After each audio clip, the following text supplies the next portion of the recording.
We are indeed happy to start the Innovation and IP cell under the guidance of the executive members of KSCST. Thank you all who have been instrumental for this great beginning. Excellence is not being the best, it is doing your best. These lines are best suitable as we welcome our chief guest of the day, Mr. Hemanth Kumar, Executive Secretary, Karnataka State Council for Science and Technology, Bangalore. I would like to invite Professor Evangeline Richard to introduce Sir to the gathering.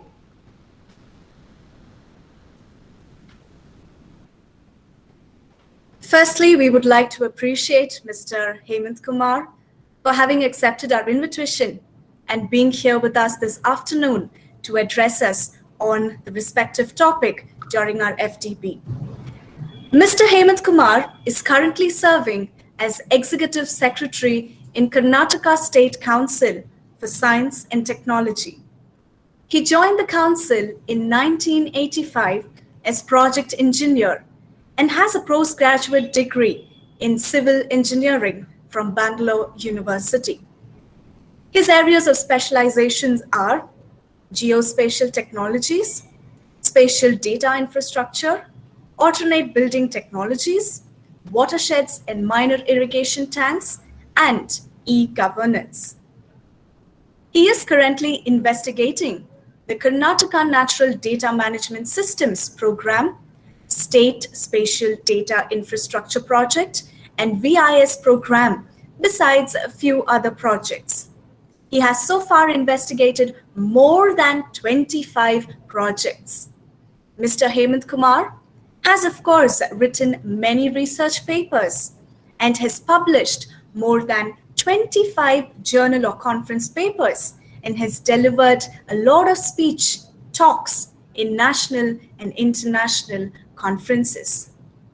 He is a member of a good number of committees, including, or naming some of them, the Committee of Department of Science and Technology, National Biodiversity Authority, Department of Biotechnology, BBMP, BDA, Ministry of Human Resource Development, and the list goes on. He has organized and coordinated several international and national workshops and events. Mr. Hemanth Kumar has received Geospatial Excellence Award in the year 2014 by India Geospatial Forum for Karnataka State Spatial Data Infrastructure Project.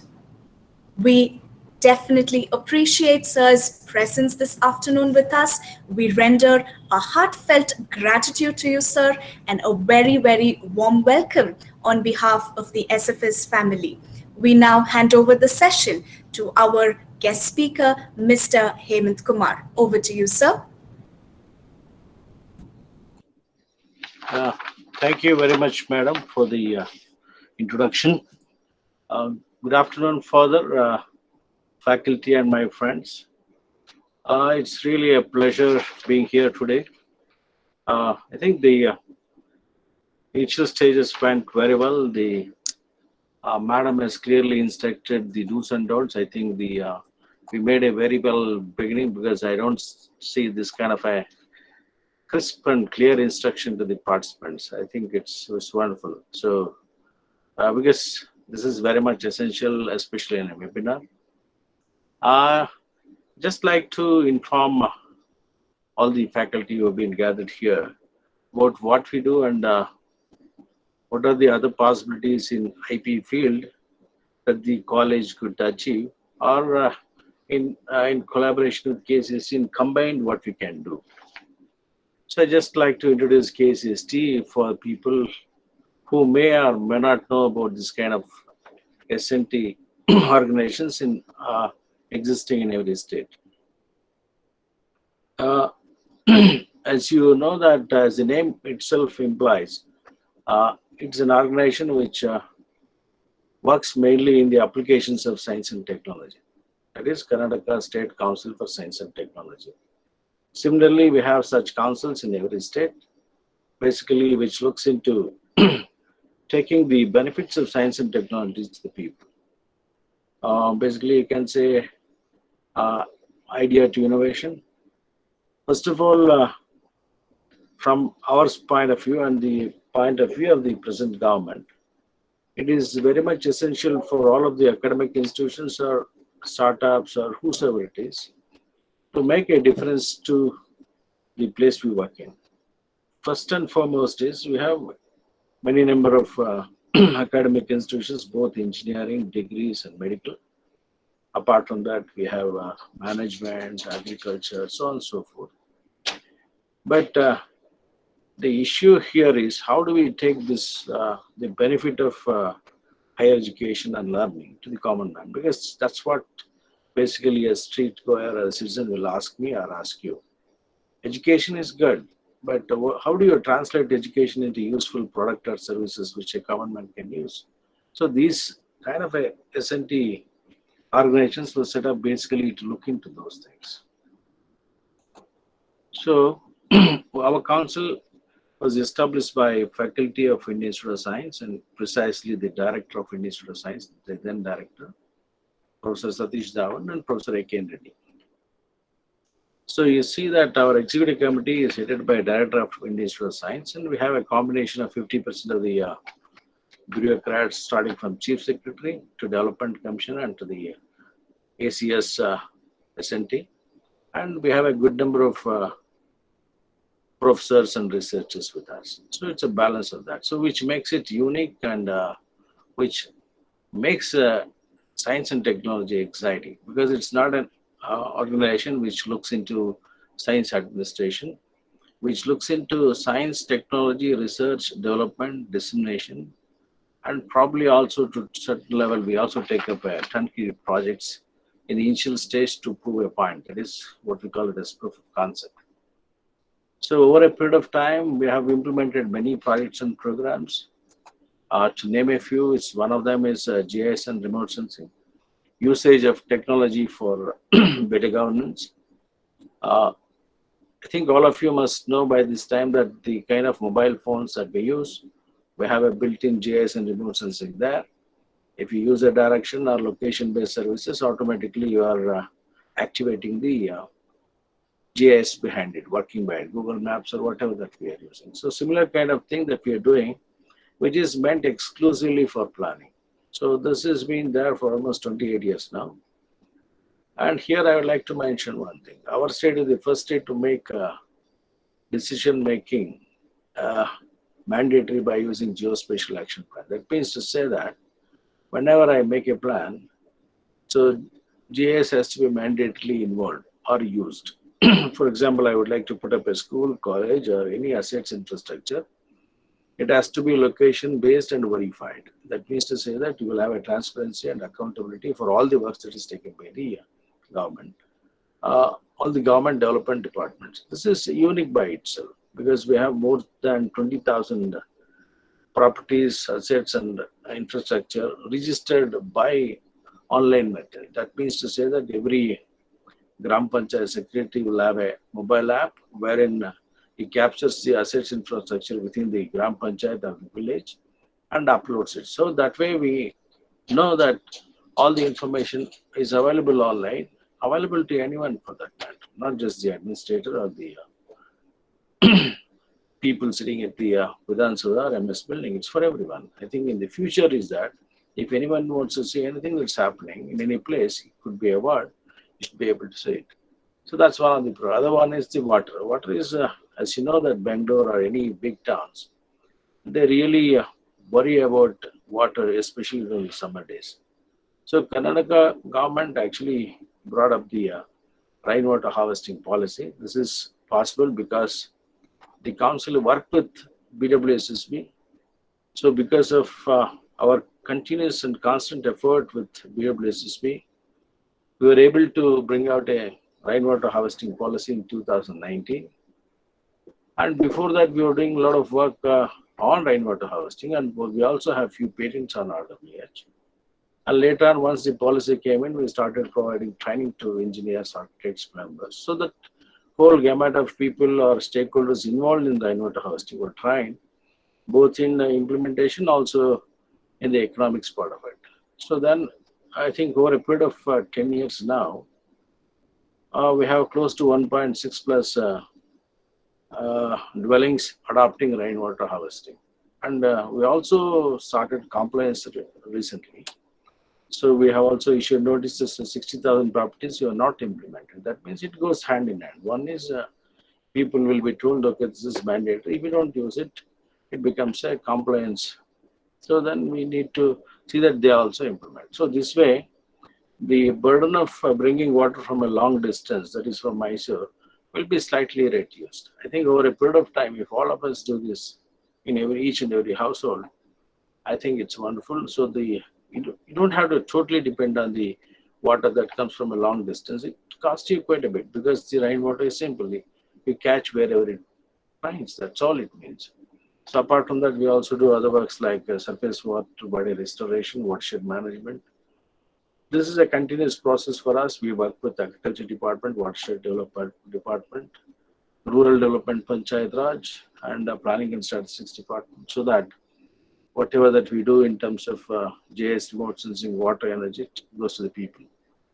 Another important project we do is education, that is student project program, which is there since 1977. You know that final year engineering projects, they have a mandate to do a project in their last semester. That means to say that 3-4 students join together and take up a project and submit a report. So this we are supporting since 77, and so far we have supported close to 13,000 projects, out of which this year we supported about 1,190. So normally about 10% of them get the best project awards. So this awarded project also, what we do is we take it to the next level. That is, if possible, we try to involve the faculty of those projects and fund them so that the project goes into the mode of commercialization. Our interest in supporting the institutions is basically to see that all the things that we do results in something. That is a product or a services, and it has to be a commercialized product, because any country, it is known by its IP only, it's known by its product and services only. So India, so far as you know, that even though we have developed large extent, you could see from the records that we don't have many projects and products of our own, but we use quite a large number of projects. So at some point of time, we hope that because of the IP ecosystem that we're going to build in India, I think India should also compete at the global level for all the products that gets developed throughout the world. The things are changing because from a service oriented industry now, we are moving toward IP industry, and I think we need to do it fast and quicker, and we need to engage all the education institutions as well. That's how we started this IP cells in each and every institutions, so that people know the importance of the IP, and also they adopt it. The college management or the committees of the higher learning take up this issue seriously. So each and every student who comes to the college, instead of seeking a job, he will try to be more of an entrepreneur. So that's basically what the education needs. And also, if you look at the NEP, National Education Policy, it talks about breaking the earlier barriers. I mean, earlier thing was mostly marks cards, text, and things like that. But now the education policy looks into collaborative learning and integrated courses now, because earlier it's only a civil or mechanical or any engineering, but now you can have a combination of degrees, civil and chemical, things like that. So this is the new advantage of the education policy which is going to come, and anyway, the details of which is still being worked out, and we're going to see many changes. That means to say that in future students will be more of a job giver than seeker. So IP is one of the interesting things. So SPP projects also gets into IP. And last year we worked with few engineering project students wherein we could actually guide them in filing an IP. So this year alone, our IP is all working with engineering institutions and degree colleges. We have filed more than 80 patents. So we are also going to the second phase of it. Second phase in the sense, how does IP evaluation and technology readiness of this IP, so that the people, the college management investing know that, okay, this IP are going to make money and there is a bit of return on investment. So those things are also being worked out. Apart from that, we are working on many other projects like building technologies, energy. In energy, mostly we work with bioenergy, that is blending of biodiesel to diesel, then ethanol blending. This actually we are publishing a book wherein it gives you the details for all the investors interested in investing in bioenergy projects in Karnataka. This is exclusively based on the National Bioenergy Policy of 2018, wherein the country would, by 2030, would like to replace 20% of the petrol by ethanol. So that means to say that we have to lessen our investment on oil imports. That means to say that bioenergy resources more and more useful because it cuts down the investment that is importing.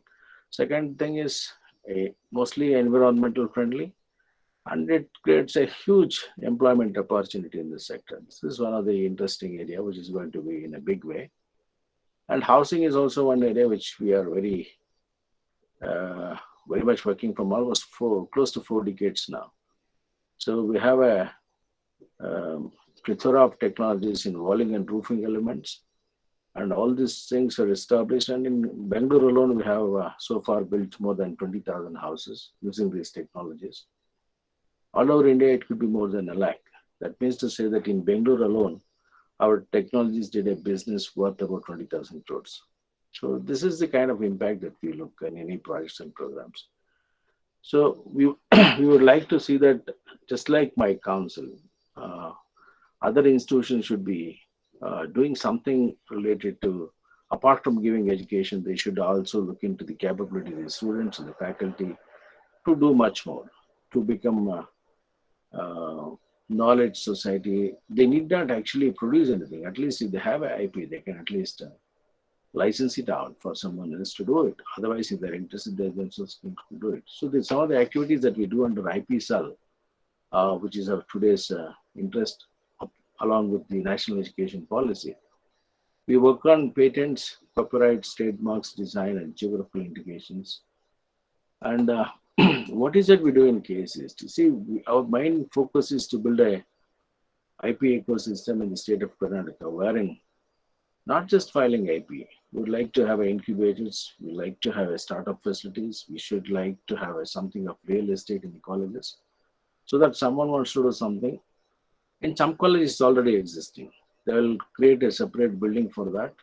They will house the startups, small scale units there, so that the students who wish to continue after studies to do something different, something meaningful, something in the development of product or services, they're there. In Reva present, these things are already there. So which we would like the college to take this IP as a holistic way, not just IP cell for creating awareness. So far, fortunately, our cells are doing exceedingly well. We have more than 40 cells now. Some of them have published more than 20 patents. It's really, really good. And we help the inventors in patenting their inventions. And our idea is to set up this kind of cells in every institution that is in Karnataka. And we also would like to have an incubation center along with the IP of the startups. But this can wait. The college management can decide when they want to take these things up. But KSCST, if college management is interested, we would like to work in that direction.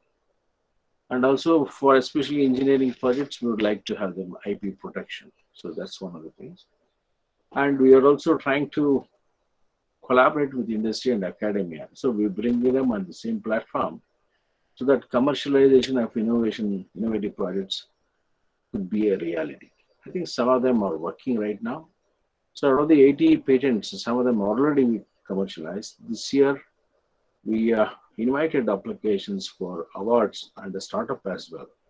We received few applications and we are also giving them awards this year. I think the work that KSCST is doing, I think it is taking shape and yielding results. That's what I want to say. Then we have the another interesting thing with us, that is TISC Center, that is which is in association with CPAM, that is called Technology Innovation Support Center. CPAM is an organization coming under DPIIT, that's Ministry of Commerce and Industry. We are collaborating on this. So what is that we do in TISC, Technology Innovation Support Center? It provides you training on searching databases. It can guarantee you on-demand searches. It does a wonderful technology and competitor monitoring. That is, if I have an IP, if you are trying to file a patent, then it also sells similar kind of patents. And before publishing, it will also tell you what sort of a patents came up recently in similar to your line of work. And it will also give you industrial property laws, industry problem, and access is given to you. Access to online patent and non-patent resources, including industry. It also searches and retrieves technology information. I think the crucial thing from what we could see from our efforts in the past 6 months is many colleges have exceeded our, whatever that we felt initially, that we were a little bit skeptical in the sense whether the colleges would be able to do it. But it's astonishing to us that every college is doing exceedingly well. And some of them have a target of 200 and 300 like that. It shows you that if there is a right kind of support, right kind of awareness, right kind of capacity building, I think we can achieve big. That's the thing. Because earlier we ourselves were a bit skeptical whether we could really, because last year when we had a meeting in Ooty, 2019, not last year, before that. So they gave a target of 250 for the state. We were so worried. How can we guarantee 250 patents? But now if you're looking at the kind of activities that IPR cells established by KSCST is doing, I think we can guarantee even 2,000 to them now. Because it's not because of us, it's because of the cells, which they're doing a tremendous work. This is possible to us because we have a very good tie-up with Department of Science and Technology, Government of India. They give the funding to us to run this center, and it is there from almost 15 years now. And we work with, as I told you, CPAM, Cell for Intellectual Property Rights Promotion and Management. Then we also work with KCTU, then VTPC, National Law School of India, then Karnataka KBITS, now it's called KITS, and NRDC. These are the organizations who helps us in organizing the training programs. And we have a good number of experts, individual experts, who provide a lot of inputs for patent agents and patent attorneys. Because of the quality of patent agents and patent attorneys that we have, it is easy for us, for my counsel, to guide inventors in filing patents properly and do the prior art search properly. So I think the combination of good many organizations and good many experts that we have is making this possible. I hope that our work with Francis Sales College will result in something bigger and higher. We are very happy to be here, and this particular program organized in collaboration with your institutions will be a really enriching experience for the participants, and I wish all the success for this particular program. Thank you very much for associating with KSCST. Thank you for once again. Thank you, madam.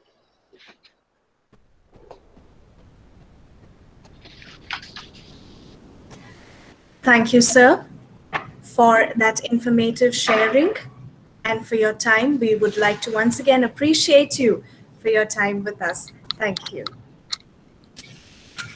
May I now request Professor Bharati to render the vote of thanks as we conclude our inaugural session. New beginning lead to new paths. The inaugural session of our FTP has come to an end, but the beginning it has provided for the program has to be taken forward and converted into new path to knowledge. Let me start my vote of thanks by thanking the Almighty for this great beginning. My sincere thanks to Mr. Hemanth Kumar, our distinguished speaker, who empowered all of us with his experience and extending his support to collaborate with our college.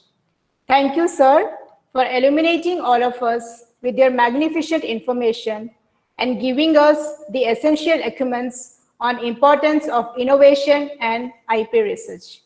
I put my genuine appreciation to our dear principal, Reverend Dr. Roy, and Vice Principal, Reverend Father Jijo Jose, for their supervision and extended support for the inauguration of SFS KSCST Innovation and IP Cell, and to this FDP.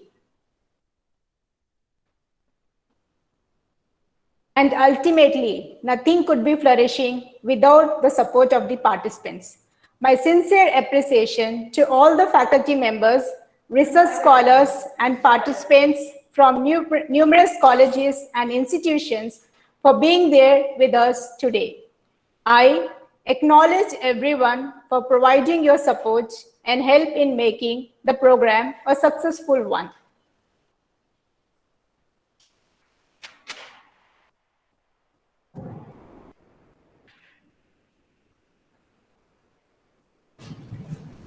Thank you, ma'am.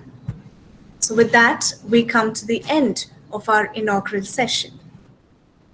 As we continue our quest for knowledge, we move on to our technical sessions. For the first day of the FTP, we have 2 sessions lined up. We would like to welcome the speaker for the first session, Mr. Vivek. I request Professor Bharati to introduce Sir to our audience. Mr. Vivek Anand Sagar. Sir is currently working as a consultant and IPR attorney, Patent Information Center, Karnataka State Council for Science and Technology, Bangalore. Sir has completed his master's in law and in business law, and he has done his postgraduate diploma in human resource management, MA in sociology, and PG diploma in human rights from National Law School of Indian University. And currently, sir is pursuing PhD on enforcement of copyright issues in film and recording industry at CMR University. Sir has secured first rank in Master in Law.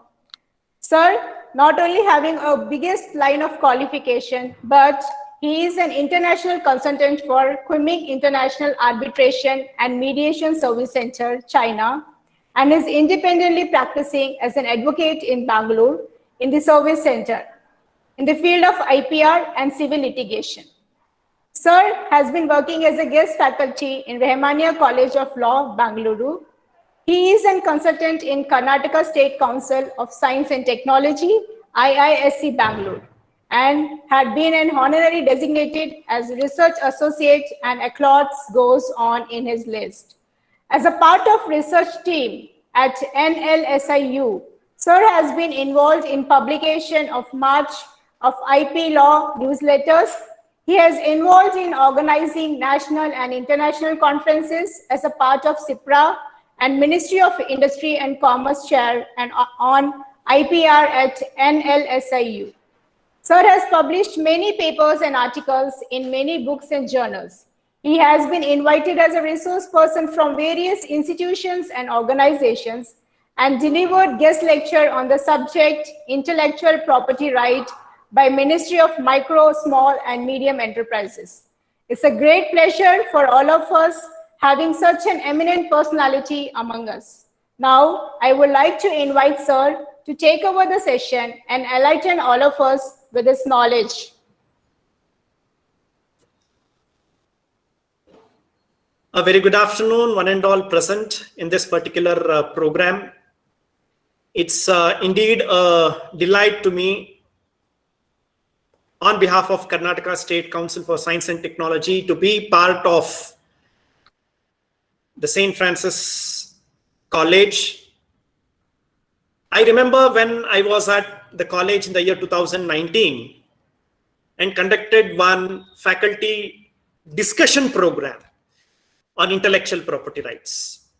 It was really a pleasure to meet all the enthusiastic, energetic, motivated, and concentrated faculties.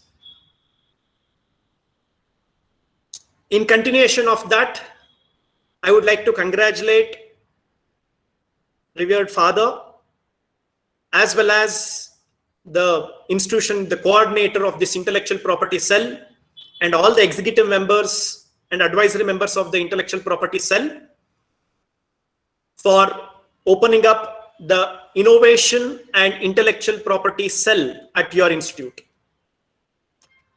At the same time, I would also like to thank all the participants who have joined from various states, from various places for this particular program. Now, I would like to say that, as you all know, intellectual property rights, under its umbrella, we have like trademark, copyright, designs, industrial designs, geographical indication, integrated circuits and layout designs, plant varieties, trade secret, and copyrights. So these are all the various types of intellectual property rights. And we have in India separate legislations or laws, rules, laying down the process of registration, the requirement for registration of a patent, and the transfer of these technologies which has come out of a patent, or transferring the copyrights to any other person on collection of certain royalties, etc. and etc. are the various components which comes into it. And today, I would like to take you people and say that, see, intellectual property rights is there in every angle of our life. Starting from in the morning when you woke up, you first see your mobile phone. The mobile phone itself has more than thousands patents. One brand name, Apple, Samsung, HP, whatever it is. We have, just a minute, I'll just charge. We have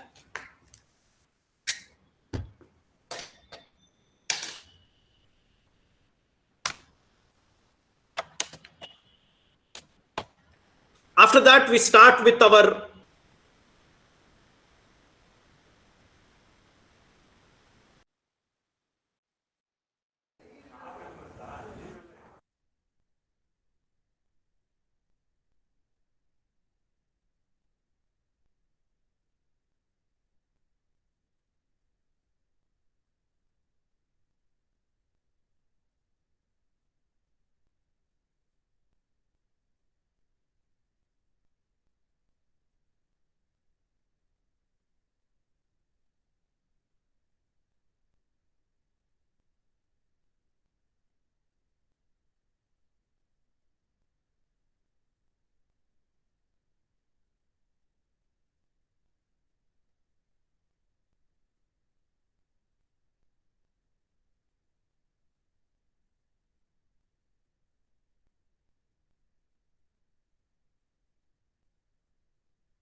I suppose Sir is having slight technical glitches. We request you to kindly hold on while Sir is able to connect back. Thank you.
We apologize for the technical glitches.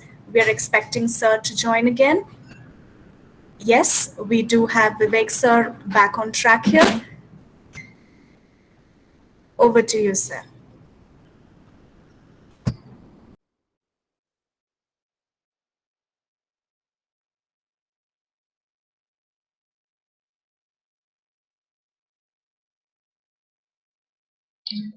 Sir, you are on mute.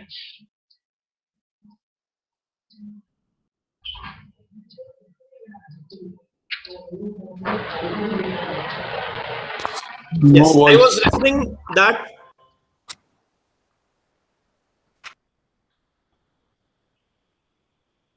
Yes, I was referring that in the morning when we brush our teeth, we have the brush. The brush has various shapes. This shape is protected under industrial designs. The paste which you use has a trademark, Colgate, Pepsodent, etc. The ingredients which goes into the paste is a trade secrets. The soap you use, the shampoo you use, all has intellectual property rights. Thereafter, you dress up yourself. You have a brand shirt, you have a brand watch, or you have a company's watch, etc., etc. Then you start your breakfast. Here is what we have: lot of IPs. After explaining all these things, I'm just requesting you people. Can you tell me quickly in the chat box? What are the various IP you find in this vada? Okay, one I will tell you, trademark is there. Yes, that one I have told. What else do you find in this vada packet? Can I have some response, please, in the chat box? The design of batter, sir, means Absolutely. the cover. Absolutely, the design of the shape of the package. So it goes under the packaging. It has a protection under industrial design. It's also under, what do you say, the trade dress. Yes, wonderful. Balachandra sir says trade secrets, of course. Colors. What, Victor sir? What color? Color goes under what? What kind of an IP it goes? Or packaging goes under trade secrets or industrial designs? Agreed. Logo goes under trademark. Wonderful. Nebula madam says designs. Agreed. Anything else? Nozzle. What it goes for? Okay. Wonderful. I'm just taking you to this particular video. Okay. Please have a look at it. And I'm going to ask you for a patent. I'm asking you. Okay. Just a minute, please.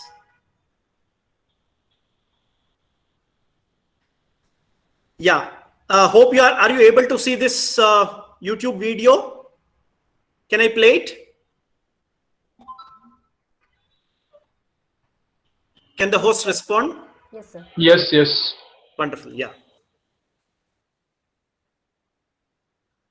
Just seconds away. First, wash your new pack thoroughly. Strip away the hygiene protective cover to unveil the magic nozzle.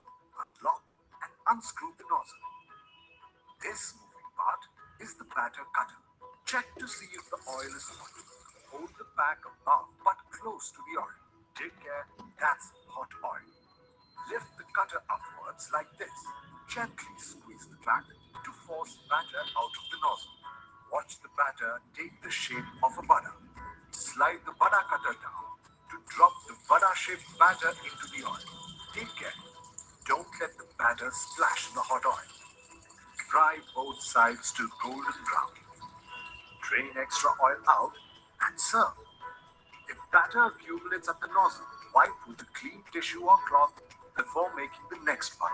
If air enters the bag, simply prick with a clean, sharp object. And you're done. You can even have your crispy hot vadas tested by a vada expert.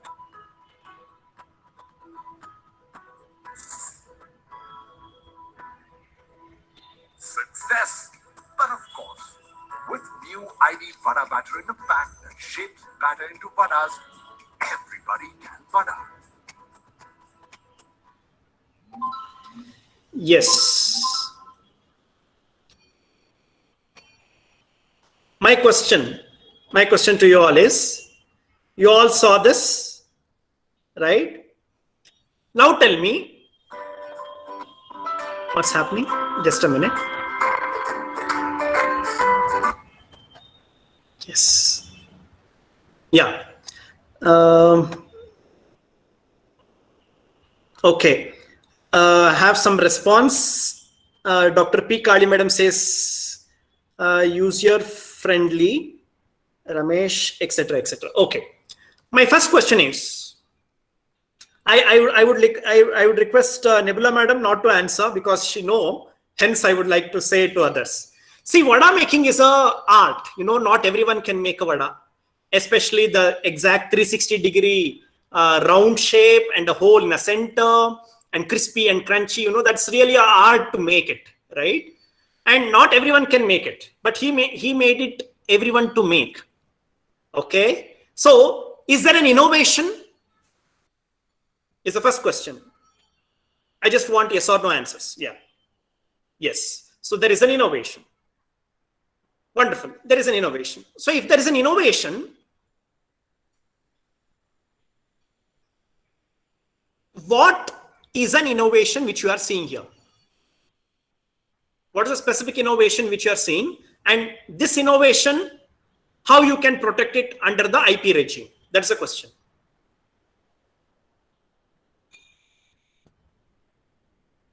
The nozzle. Wonderful. Balachandra sir says nozzle. Kali madam says make easy. No, it's about the nozzle which we are speaking. Absolutely right.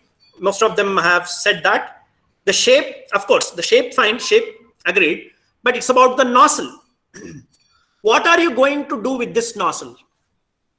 What IP are going to protect it? Idea of nozzle. Wonderful. Madhusudan sir.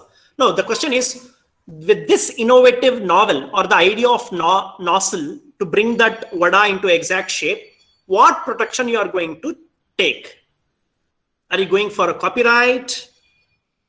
Are you going for a patent? Are you going for a design or a trademark? What? Without using our hands or palm, we can make vada perfectly. Agreed. Kali madam says design. Victor says copyright and design. Balakrishna sir says design. Aquator says design. Archana madam says patent. Maunik also says patent. Madhusudan also says patent. Are you sure, sir? Can we get a patent for this? If at all, if we can get a patent, how? That's the two question. I request all the participants to put your answers only in the chat box. Okay? Yeah. In the meantime, let me place my PPT also. Yes. Yeah. According to me, it is trademark. Unique design for nozzle. No. Mechanism of the nozzle can be patented. Wonderful. Yes. Archana madam, you are absolutely right.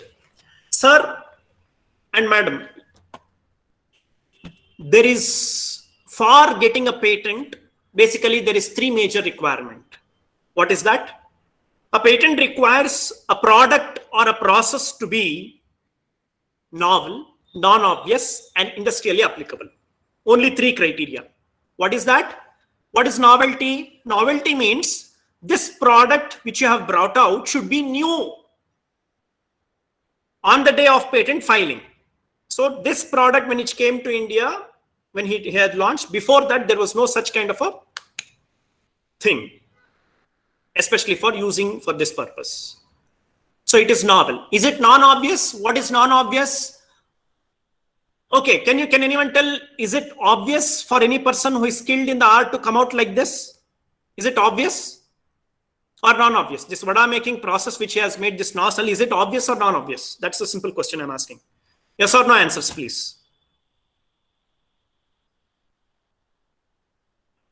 Archana madam says, non-obvious. Okay, wonderful. What is non-obvious? Something which is not common for any person to make. If it is common for any person to make, they would have done, right? Hence, this is non-obvious. Wonderful. I got a very good response. Mamta madam and Balachandra sir and Madhusudan. Yes, wonderful. It is non-obvious. And third is industrially applicable. That means you should be able to reproduce this kind of nozzle in industrial process in multiple number of copies. That's all. There's a 3 requirement. This particular inventor, the ID food director, filed application for a patent for the nozzle. He did not choose a copyright. He did not choose a design because copyright is for what? The video you have made on that particular vada which you saw just now, that is copyright protected because of the video. The design is only for the shape, but the nozzle which we are speaking is not just the design, rather there is a functional feature. Just remember this one word, functional feature. For a patent, there requires a functional feature. For a copyright, there requires a original work, which has been bought in some tangible mode. For a trademark, there requires a distinctive name, letter, word. For a design, it requires a original and a design applied to an article in an industrial process. What is that?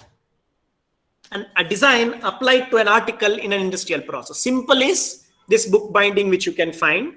There is a cover. There is a design which is made here, and this design is entitled for protection. There is a new design. You make a different combination of colors, that becomes new.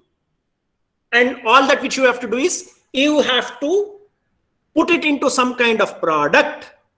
Then it becomes design protection.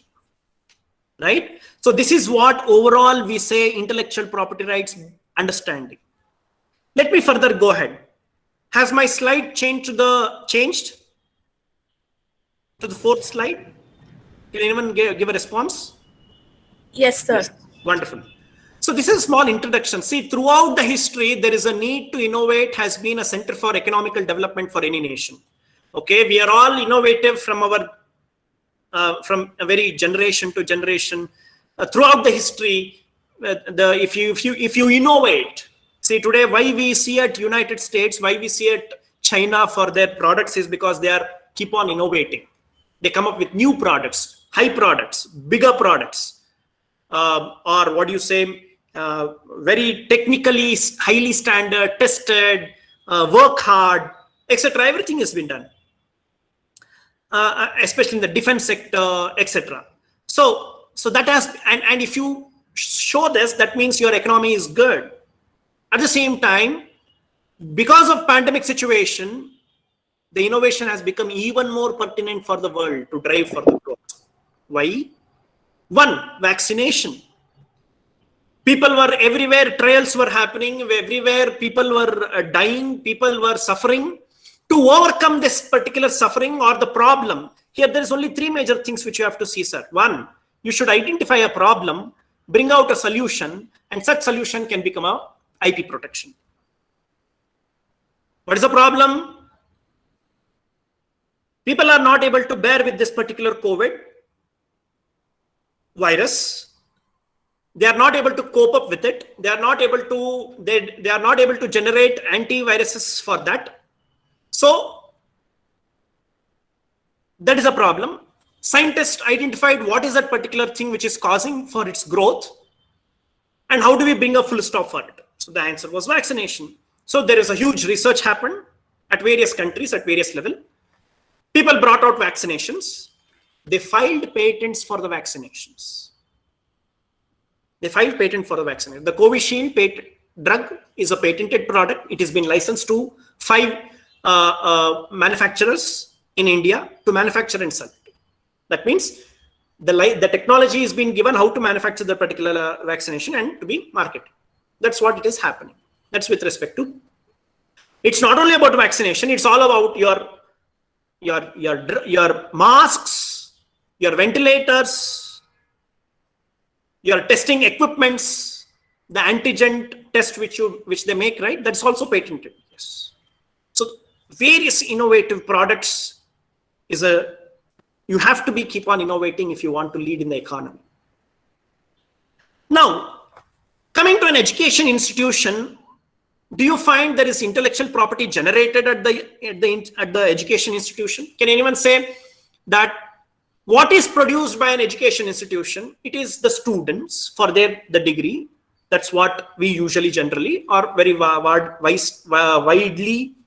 we understand, right?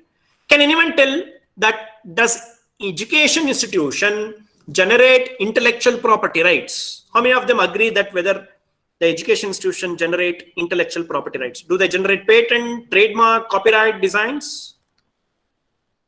Answers, please. Yes or no? Balachandra sir says yes. Then I think I have around 150 people. Please, I just require some 10 people to respond. 10% of it.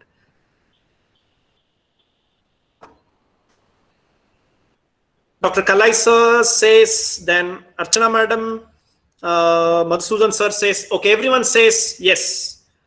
Okay, does anyone say no? Does anyone say, no sir, we cannot produce patent? No one says? Okay. Trademark?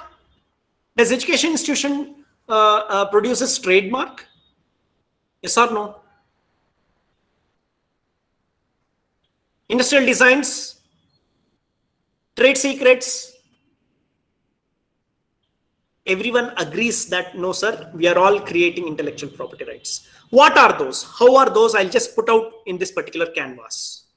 In an education institution, there are various kinds of assets, two kinds of assets. One, intellectual assets. Other one, the other physical assets, such as the equipments, the laboratory, the building, the capacity, the research fund, the collaborations are the other assets. What are the intellectual assets? How do we draw intellectual assets? The academic institution results in various research results, right? All our PhD scholars, after conducting 3 years or 4 years of their research in the PhD, they would have come out with novel work. And this novel work, if it is in the field of chemistry, biotechnology, or any other science-related field, stream would result in novel products. However, considering the degree college, for example, the commerce, BCom, BBA, arts, so they would have also created some kind of research results which can go for publication. For arts, commerce, it will go for publication. But a research result of a scientific department with respect to biotechnology, physics, chemistry, microbiology, etc., and etc., such results can go for intellectual assets in the form of patent filing. You all might know in biotechnology, the microorganism which ate the oil spills, the problem of oil spills in the seashore which was there. Dr. Chakraborty, who invented this particular microorganism to eat the oil spills on the seashore and digest those things. And such man-made microorganisms was patented in United States. And that's where the started with respect to protection of that. Patents for microorganisms, which is human-made microorganisms or man-made microorganisms. Likewise, you come out with a new sponge or a new a mask which is biodegradable mask. Today you come out with a cloth mask, synthetic, etc., etc. So you come out with a new biodegradable mask which is as effective as the regular mask which you are wearing, or which is as effective as protecting yourself from coronavirus. If you come out with that particular product, is patentable. At the same time, you make a design for the product. During this lockdown, various engineering colleges and scientific institutions came out with various ventilators, portable ventilators. Those ventilators are entitled for protection of patents. Now you come out with a design for this mask. There is 1,000 and you must see there is 1,001 application filed for design protection for various kinds of masks.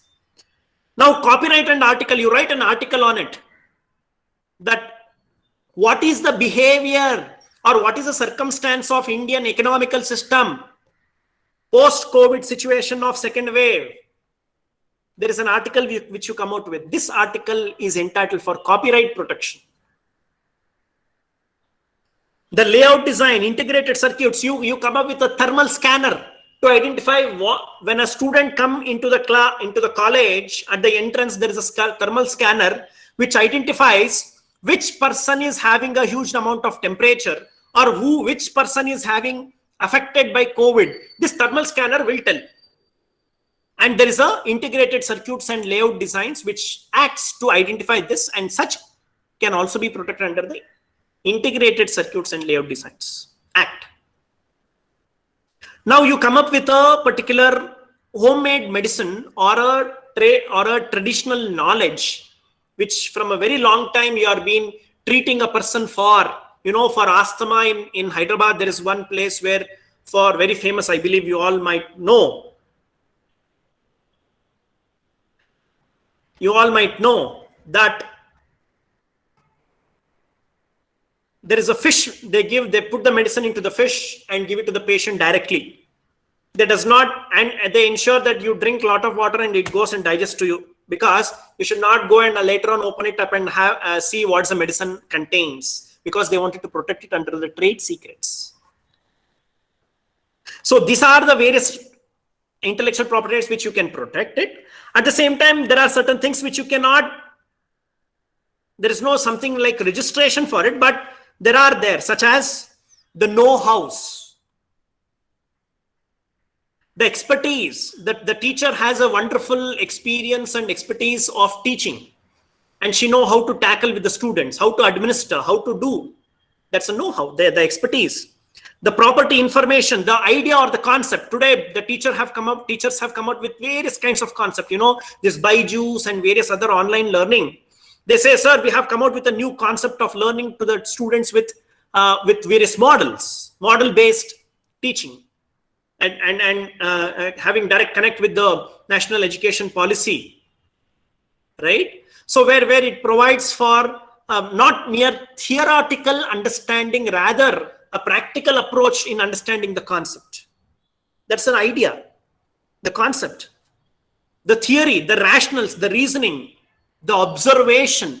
You make an observation on the student's behavior in the learning process during online classes.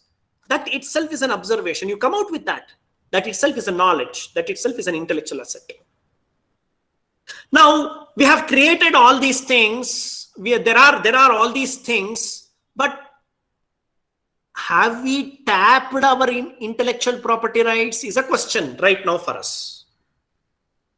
Now, I saw earlier various faculties putting their names and institution from Government Arts College, Tamil Nadu, and other places. They're all they have introduced themselves in the chat box. My question is to you all: how many of you have filed patents, trademark, copyright, designs? Some answers, please. Some answers, please, in the chat box. How many of you have filed patents, trademark, copyright, and designs? Yes, that's the question. Mamta madam says nil. Dr. Kalali says no. Guest 0.2, they say no, not yet. Any other person, please? Balachandra sir says no. Okay, everyone says that no, no problem. So what I'll do is I'll just hold on here. I wanted to bring a certain number of confidence in understanding this particular topics of IPR and then ask you all a question that, sir, can you also tap the intellectual property rights which you have in yourself? That's what I just wanted to bring in. One small example is a group of teachers came up. They said, sir, we have a wonderful model to develop. We have developed a wonderful model for students to understand on science, on mathematics, etc., etc. And we wanted to put this into a software mode, and we wanted to launch it as a software. And we feel that there is a great a demand for it. I said, wonderful, keep it, madam. And we filed various IPs to get protected for it. I'll tell you, I'll just now take you through how or what we are doing in the due course we can be protected, and after getting protection what we have to do. Okay, fine, all these things I'm telling, but can you tell me one question? If we protect or tap the innovation and creativity which the teachers or the participants who have here in the group, do you think it's going to be valued? Do you think it is going to be having a demand? Do you think it is going to be getting some kind of a reward in the form of name, fame, or royalty, etc.? That's my only question. Huh? The question is, I'll repeat my question, please. Do you think, or do you agree with me that after understanding this particular program,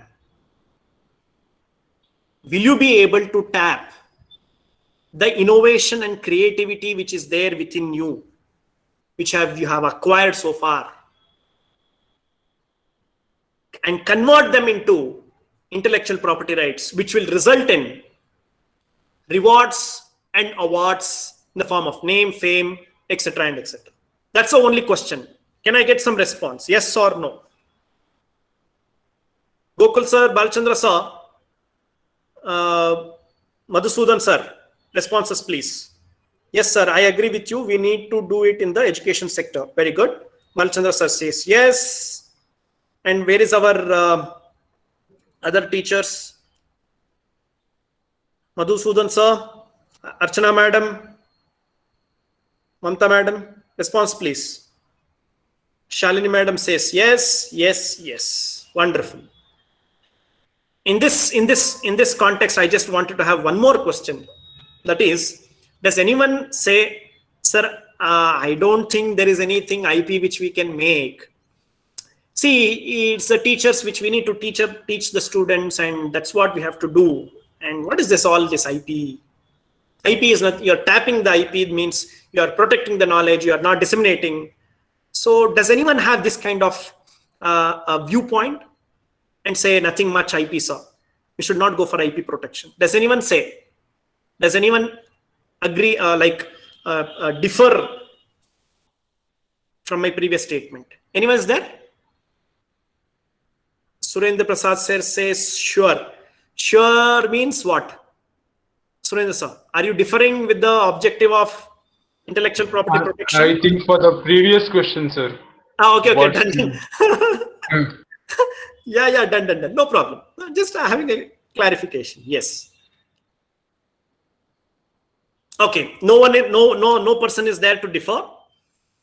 Wonderful. That's really very, very good. But in the various programs, I find one or the other person to differ in this particular point. But at the end of my session, they would agree, reverse, and say, no, sir, IP is better. Okay. I'll let me go ahead further. Yes. What time do I have? How much time do I have, sir? Because there is another speaker also waiting, I believe, and time we should not shoot up. Can you tell me, sir? The host?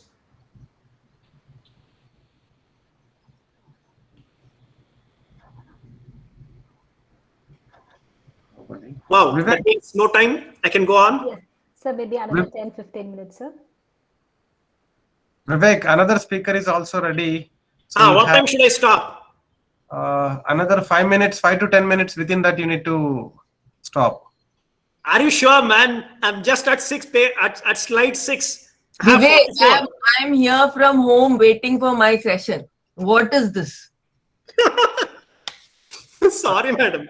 Sorry. However, as given by Mr. Nagarjun and respecting my dear Sarajisha madam's time also, Madam Hemanth sir also took a lot of time, That's why I'm extending. Please, I'll put on the I'll other. give you 10 minutes more. That's all. Wonderful. Thank you very much. I love it. Yeah. With this 10 minutes, I'm going to make you people realize or understand, not realize, sorry, share certain information that why there is a great demand for an education institution to come forward for protecting intellectual property rights. And if it does not do so, what it happens. That's what I'm just going to tell you. First, this slide, on the top side, you can find the year-wise intellectual property filing happening in India. That is, in the year 2014 and 15, we had 42,000 patent application. And below, you can find 2019-20, there was around 56,284 patent application filed. This is a number which says there is a gradual increase in number of patent filing. And there is a importance of intellectual property rights has become a very important point at various institution level. UGC also requires and tells the education institution that if you want to get a ranking, etc., you need to start having a lot of IPs within you. For technical institutions specifically. For degree also, they specify other parameters. Yes, let me go further ahead. I hope you are all able to see the slides, right? Yes, sir. Yes, sir. Yes. Wonderful. Yes. So this is a list of R&D institution and academic institution filing of IP. On the top, R&D institution like the Council for Science and Industrial Research, CSIR, ICAR, IISc are all in the top 10 applicants. In the academic institution, we have Indian Institute of Technologies collectively filing, which is in the first. Chandigarh University, Amity University, SRM University, Bharatiya University are the academic institutions who are filing more applications. As I was telling you earlier, there was 56,000 application. Among 56,000 application, you don't believe 75% of applications are coming from foreign applications. That means national PCT applications. That is, United States files around 8,000, Japan files 3,000, China, Germany, Korea, etc., etc. So these are all the numbers. So it's 25% applications filed from Indian origin people, and rest applications are coming from multinational companies. Okay. Yes. What happens? What happens if foreign multinational companies filing application in India? Simple answer is their idea, their innovations get protected in India. Protected means they fence it. Fencing means I present my new product in India, a new vaccination in India. That means I alone have the right to use, sell, offer for sell, export, etc. to do my invention, and no other person can do. If at all, if someone's do, there is an infringement on it. That's all. Okay, that's a very simple. And when a product comes from United States or other country to India, the product prices shoot up. When the product price shoot up, it becomes a challenge for the Indian people to, with the various questions of affordability, availability, and accessibility.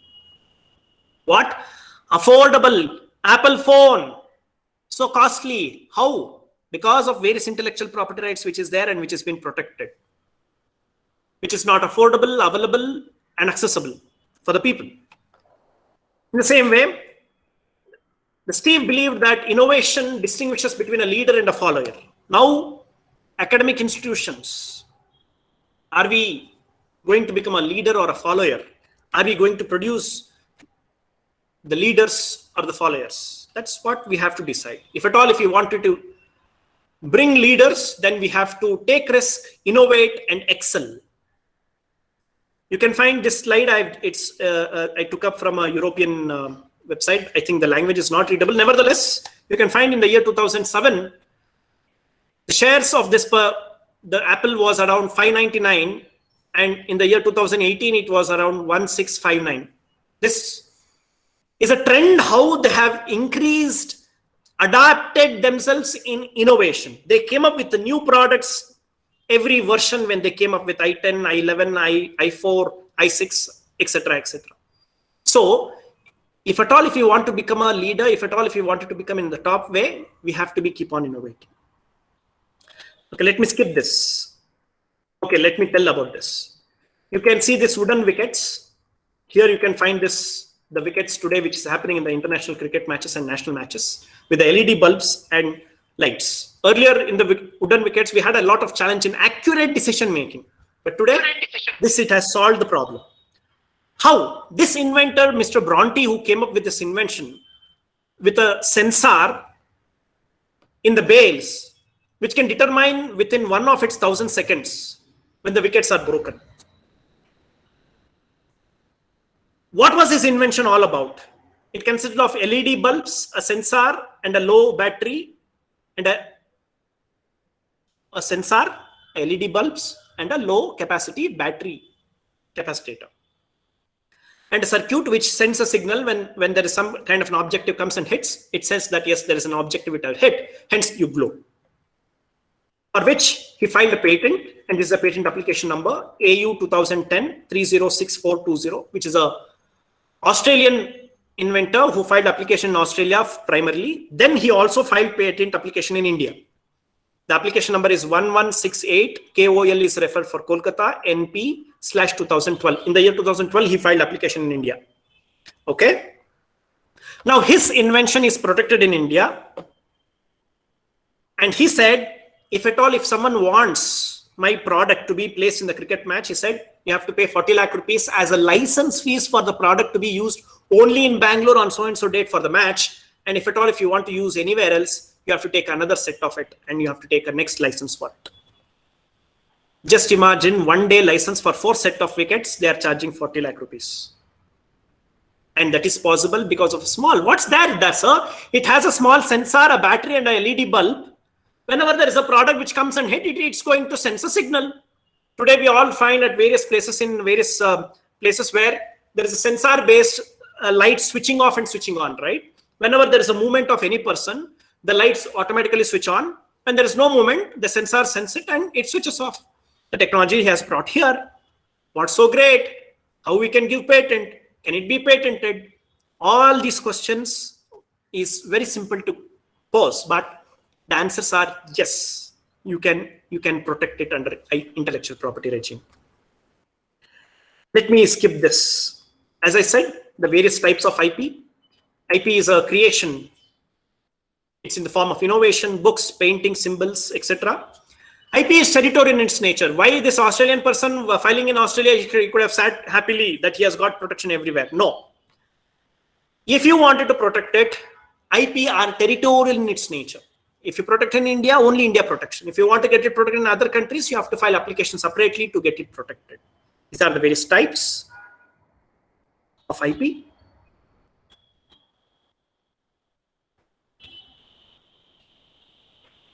Yes, here we have the trademark for the name, sound, colors, Euro Olympic rings.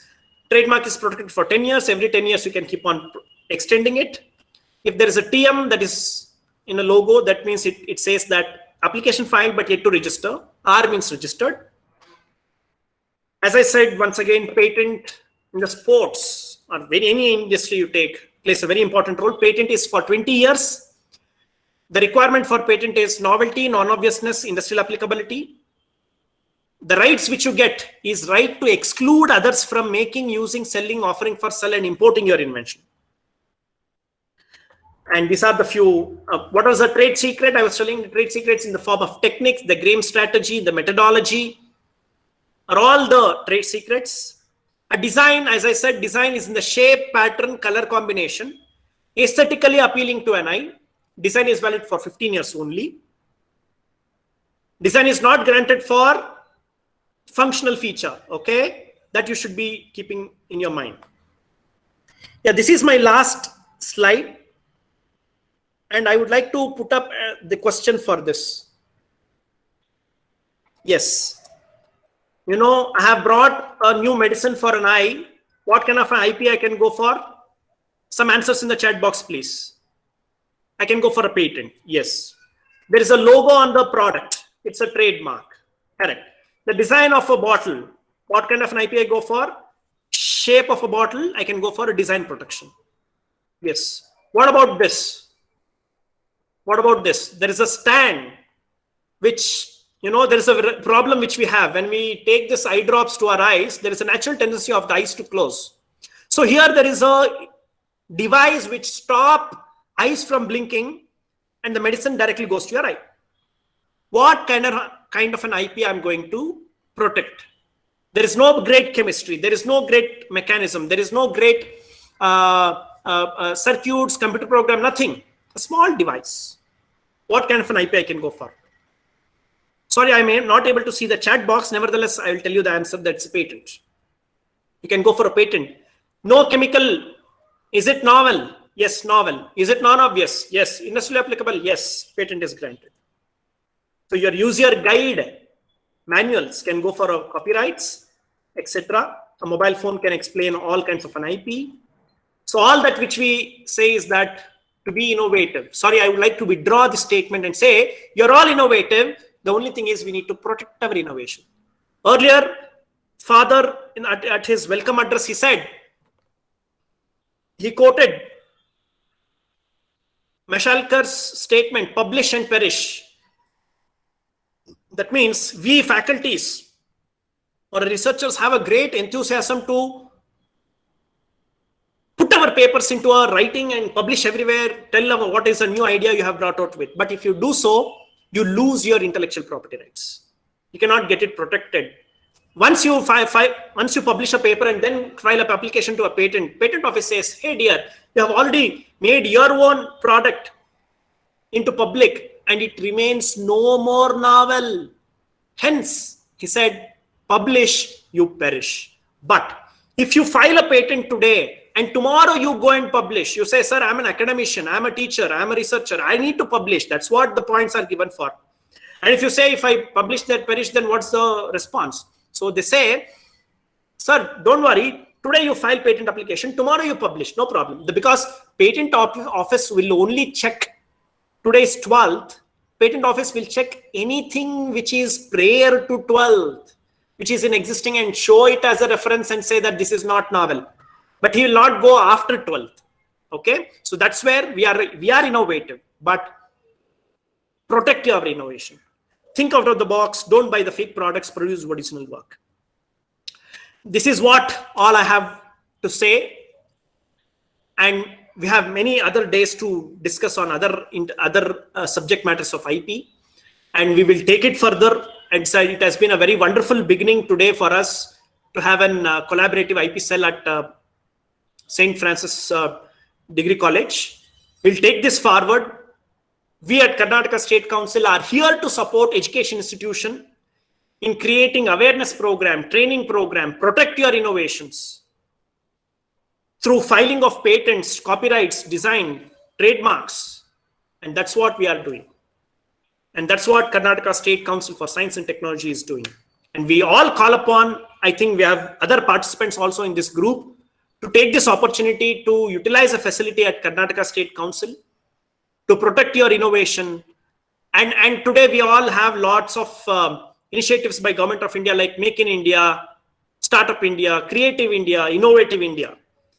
And we urge you all to make IP India. To make IP India. Okay, that's all from my side. I am really very happy for giving me this particular opportunity. And it has been a wonderful to discuss with all the enthusiastic participants who are there, like many. Sorry, I will not be able to take up their names. And I would like to thank the organizers for this wonderful program. And I would like to tell all the participants to take up this opportunity. Next, we have Dr. Sarajisha Madam, who is a wonderful lady and with a lot of intellectual property. She is going to tell you on patents related aspects. So thank you very much once again. Over to the host. Thank you, sir, for that very interesting and enlightening session on intellectual property rights. Thank you so much, sir. So we will take a few questions now, and I request the participants to post your questions in the chat box. Can I save it to PDF or let it be? Dear participants, you can share your questions in the chat box. I would like to thank the principal for, I think he was there in the session and he says it's a wonderful. Thank you very much, sir, for being in the session.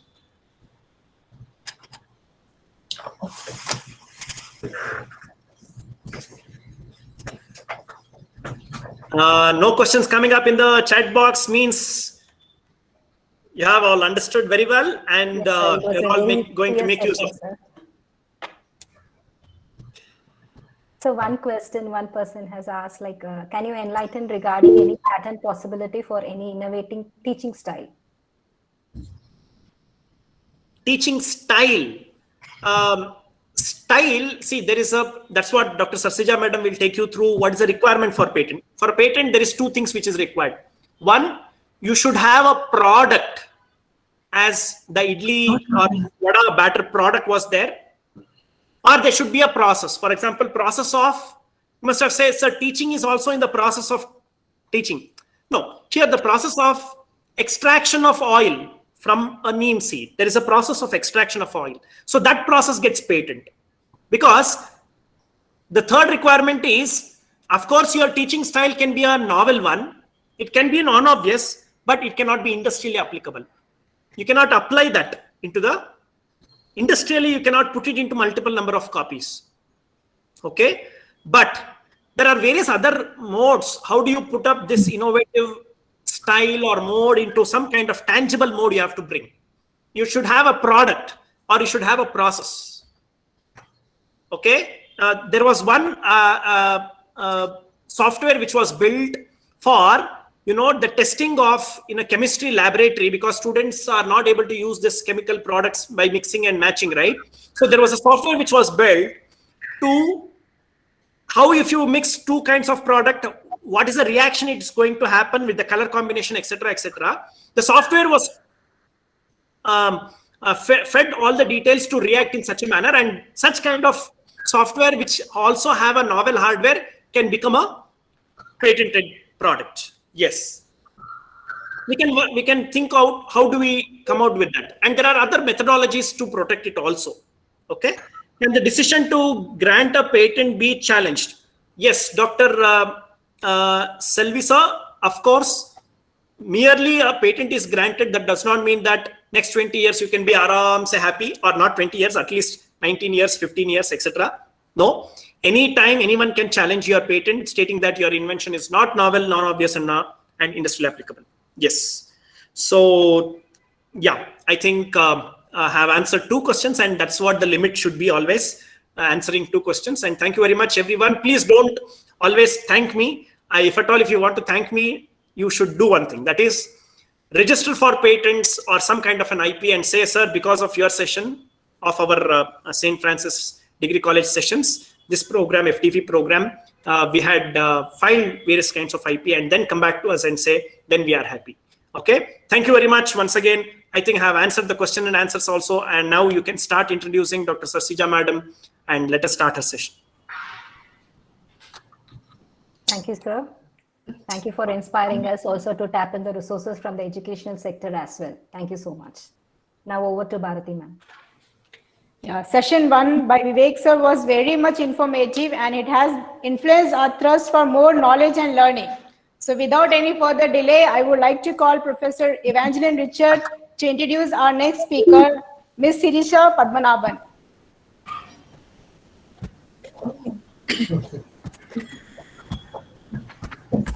Yes, we move on to our next speaker, Dr. Sarajisha Padmanabhan.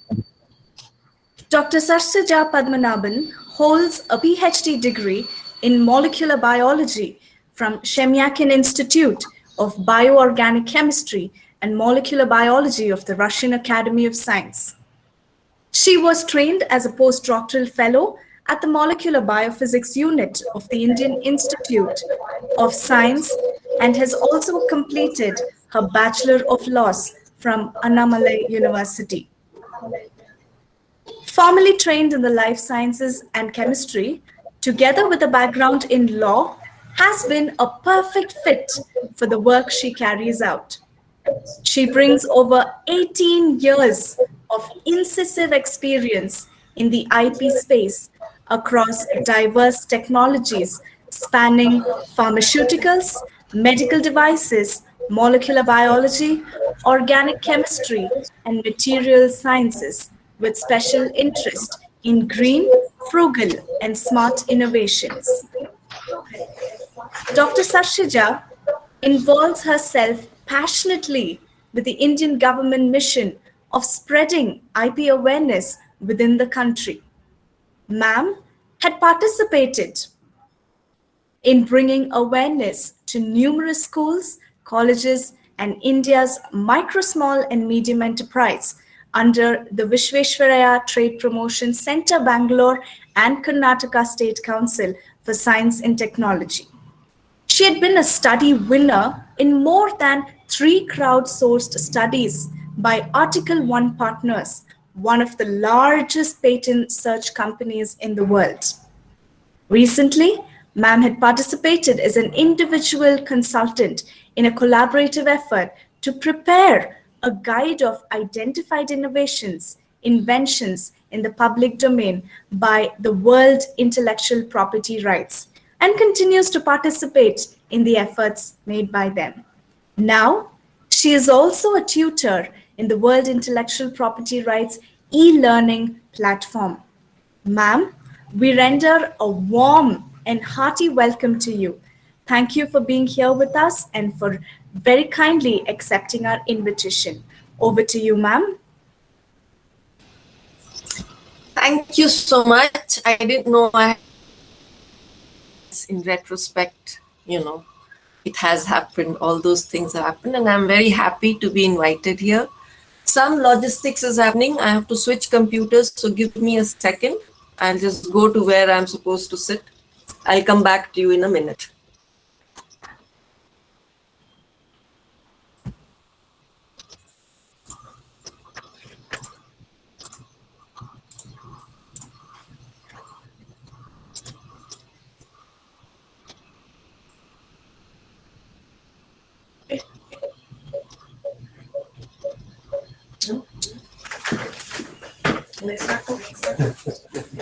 All right, is my screen visible? Where it says what is patent? Yes, ma'am. Patent? Your screen is visible. Hello? Yes, ma'am. Yes, ma'am. Yes, ma'am. Your screen is visible. Ma'am, do you hear us?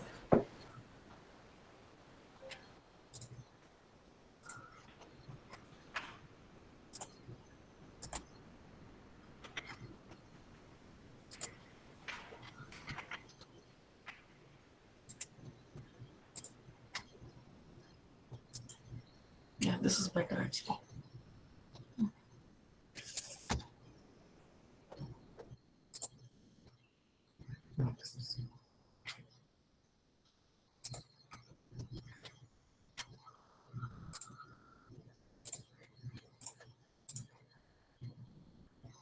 Madam, is that screen visible? Yes, it's loading. Okay. Yes, sir. Screen is visible now. All right, excellent. We'll get started, and I think Mr. Nagarjun will help me with the chat box, right? I'll have a lot of questions for the audience so that everybody interacts and it's not a monologue. Okay, so shall we start? Yes, ma'am. Okay, so I'll start with a general question as to how much, just to figure out, like how much the audience is familiar with patents. What do you think are patents? What is a patent? You can put your answers in the chat box, or you can raise a hand, unmute yourself, give an answer. However, we need to have interaction with the audience. We don't want to make this a monologue. What is a patent? Very quickly. Come on, from the audience.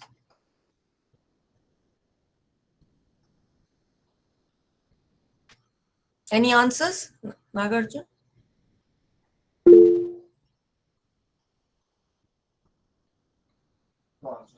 No answers. Quickly, any Any answers as to what you think are patents? Okay, so that means there has been no exposure. So basically, some choices I'm giving you.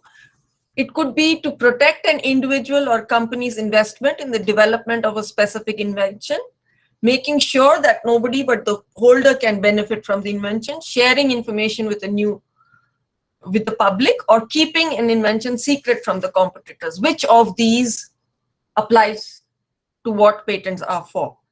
1, 2, 3, 4. You just have to put, it's like a multiple choice question. Any answers? It's a legal right, ownership over knowledge. Very good. Yeah, it's a legal right. It is ownership, definitely. All very correct. Anything else? Number 3, sharing information about a new invention. Absolutely. It is about sharing information with the public. Very good. So basically, what it does is a patent, it gives you a right by preventing others from making, using, or selling the invention. Preventing, making it a negative right. It's a negative right. If it is a negative right, means nobody else can make, use, or sell that. So if nobody else can make, use, or sell, that means you get the right, you get the monopoly, right? So a patent prevents third parties from exploiting an invention without the permission of the person or a company that holds the right to the invention. So this does not mean that no one else can benefit from the invention. How? Because when you apply for a patent, what do? You have to disclose everything to the entire detail of your invention to the patent office. Everything has to be given. It's called enablement. How does the patent work?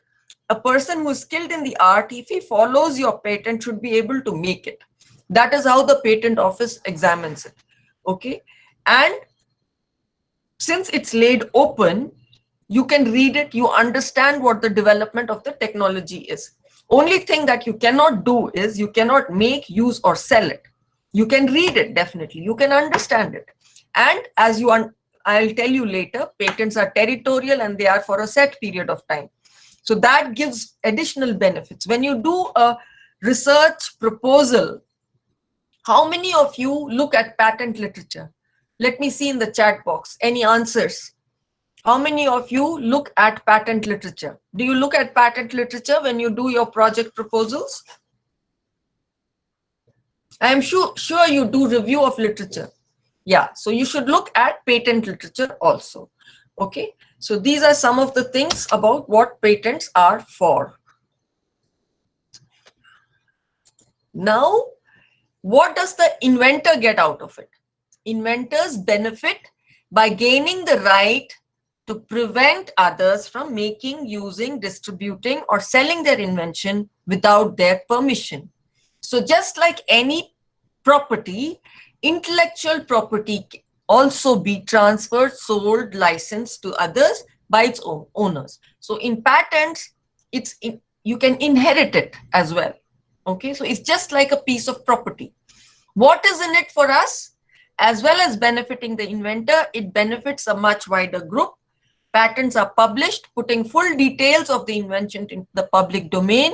This means everyone can have access to knowledge of the latest advances in technology, which in turn can help guide further research. Now, who owns a patent? What is the answer that the participants would give me? When you file for a patent, who owns the patent? You have three possibilities: inventor, organization the inventor works for, anyone the inventor wants to sell the patent rights to. Which of these three would you choose? Inventor. Answer is inventor. Yes. Okay, that's correct, but there is more to it than just the inventor. Can you tell me what else is there? Organization also. Yes, the organization also, inventor, organization, and anyone the inventor wants to sell the patent rights to. So it can be any one of these. The owner of a patent is not necessarily only the inventor. So when you enter into an employment, there is a contract. You have to look at your job profile and you have to look at the contract and see if you file for a patent, What is the benefit sharing? How are you going to benefit out of that patent? What percentage of the royalties would you get? So that is why an IP cell, you have an IP cell which will look at, when you introduce a person who is an inventor, how is he going to benefit the organization, and how is the inventor going to benefit from the organization via the intellectual property that is generated by this association, right? So this is what is important in this. Okay, now the next question is how long and where? Okay, how long is a patent valid for? Any answers in the chat box, please? How long is a patent valid for?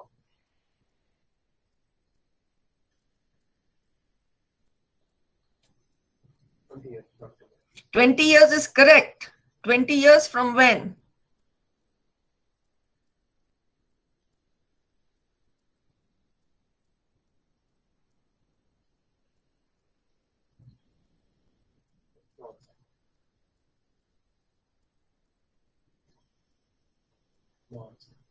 No answer. The date of filing. The date of filing is the date when you put in your papers and you put in your application. That is when your clock starts ticking. So 20 years from there. Okay, and where is it valid? Where? What is the territory?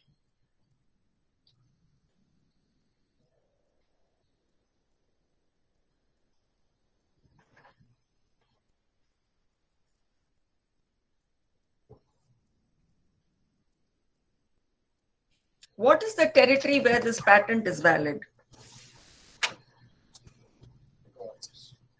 Need an answer, cannot take silence as the answer.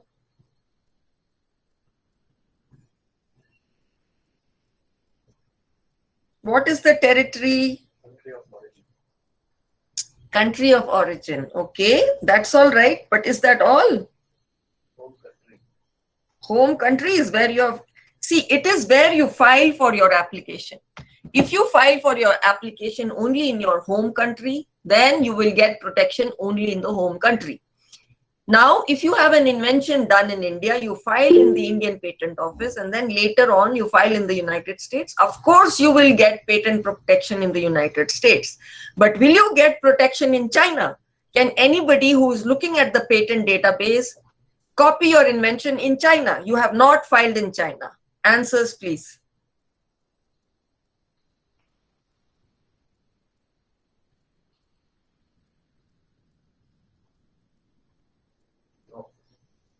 No, that is correct. You will not get protection in China. That means anyone in China can make, use, or sell your invention. The only thing they cannot do in China is file for a patent for the same invention in China, because one of the criteria of patentability, namely novelty, will be compromised. All right. So if you have not filed for patent protection in a country, you will not get protection in that country. Okay, in some of the countries in the world, you make a single application to a regional patent office and you will get protection in a number of countries. For example, European Patent Office, a whole lot of countries, I think around 38 are associated with that. There are 2 patent offices in Africa, and Africa has how many countries, right? So these are the kind of clusters in Eurasia as well. Now, as patents are territorial, anyone outside the territories in which patent rights have been granted can take advantage of the idea even when a patent is in force. The patent will be in force only in that country where protection is sought. In all other countries, protection will not be granted, and the person who becomes aware of the technology can make, use, or sell that invention. All right.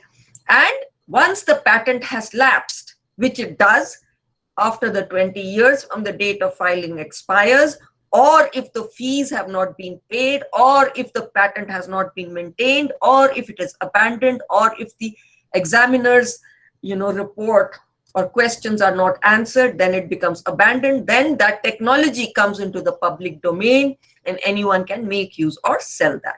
So What happens? What is the outcome of this patent system? A vast source of information on new technology becomes available to anyone to use at no charge across all technical fields. So this has huge benefits, right? Now, new farming technologies, if they are invented in Europe and only patented in Europe and United States, can they be made use of in India? Answers in the chat box, please. Can they be made use of in India?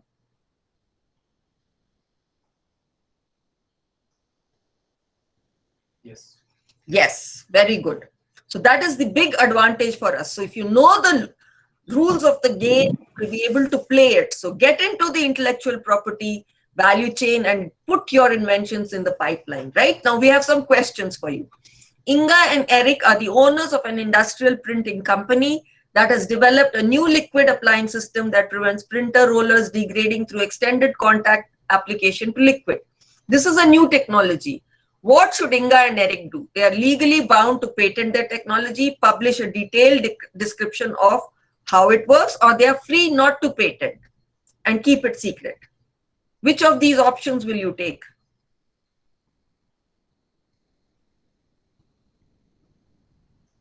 Are you legally bound to patent your invention? That is the question. Yes or no?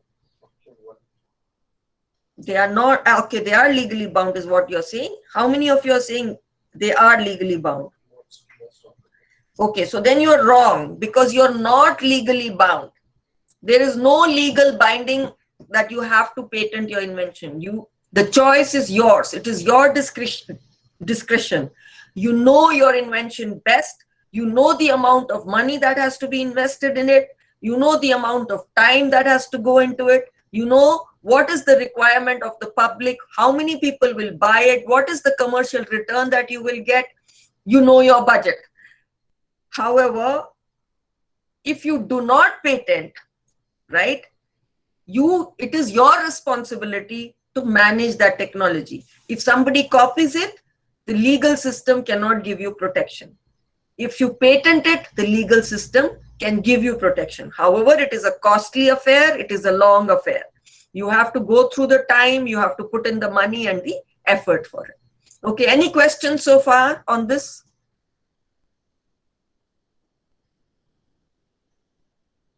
All clear?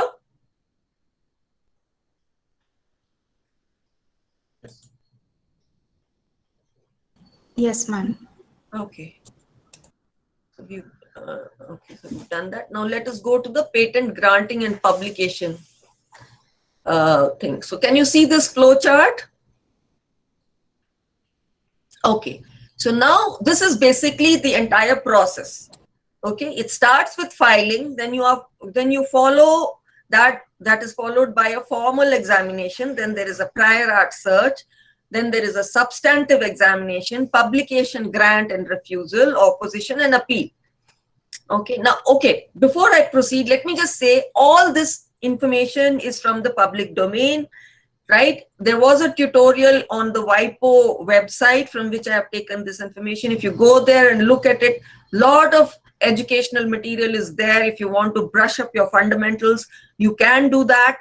However, if you pay attention here, it will make it much easier for you. Okay, so the first step is filing.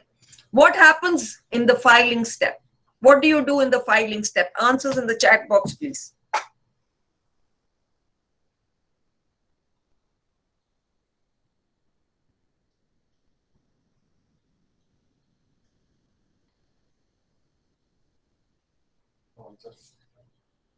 In the filing, what you do is you draft your application and you submit it to the patent office. Okay, you draft your application. All right. Now, when you submit it to the patent office, it will be examined over there. Of course, that is the formal examination. Where is our patent office in India? Can we have some answers in the chat box, please?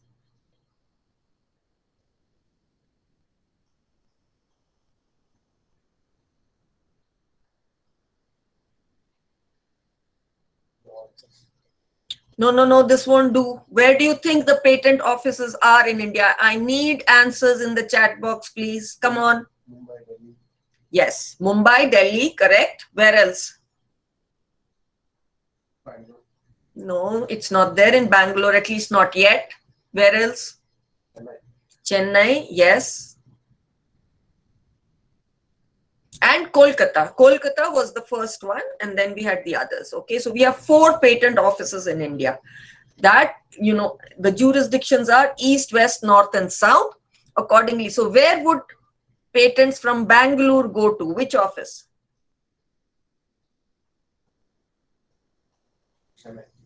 Yes, that's correct. However, it is now an electronic system. It will go to Chennai, definitely. Electronic system, then what they do is they look at the subject, the domain, speciality of that invention, and accordingly allocate it to the examiners.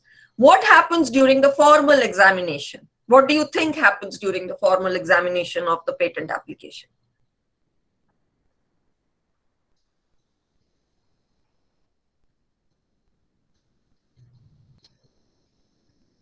Answers, please.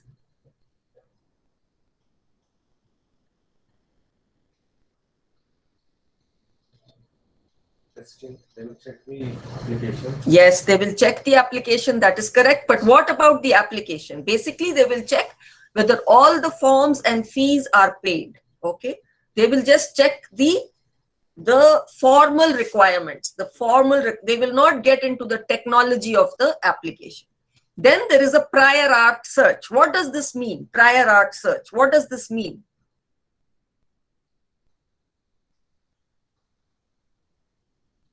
Check whether they are innovative. Yes, they will check. How will they check that it is innovative or not? What is the mechanism? They will look at various databases. Examiners have access to the most sophisticated databases, so they will do a very thorough check. All right. And this is from the examiner's end. And what is a substantive examination?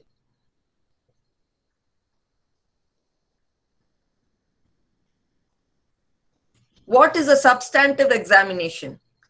It is in the substantive examination that the technology will be compared with the art, the prior art, what was available in the form of literature from the various databases that the examiner has examined. Okay.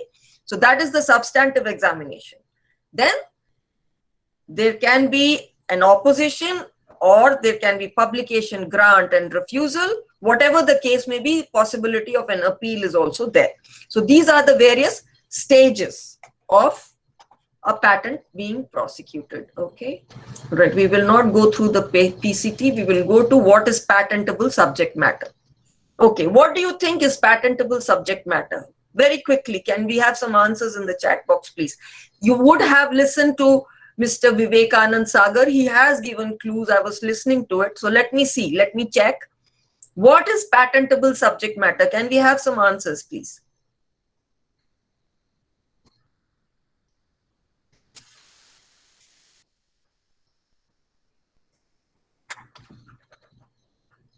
Innovative. Yes, innovative is a very general term, but what is it that makes an invention innovative? Non-obviousness, innovative idea. Non-obvious is correct. What else would be there? Plain invention. All right. So there are 3 things that are required. We will go through the 3 things. First of all, it has to be new. Okay. So the date that is given, the terminology that is given is novelty. And here what is important is the date. Very, very important. When was your invention filed? Okay. If somebody has talked about it earlier than when you file, then your novelty is destroyed. Okay. To get your patent, your invention has to be new. New is in terms of time. Okay. Right. So now it has to be new compared with anything made or available to the public anywhere, in any language and through any medium.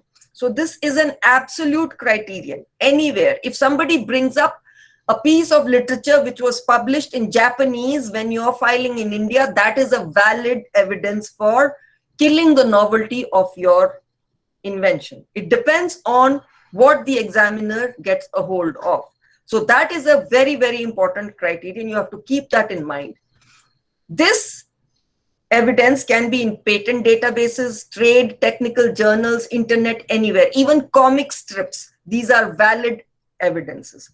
Now, to invalidate a patent, details of the existing technology must have been made public before the date on which the first patent application for the invention was filed, and this is called the priority date.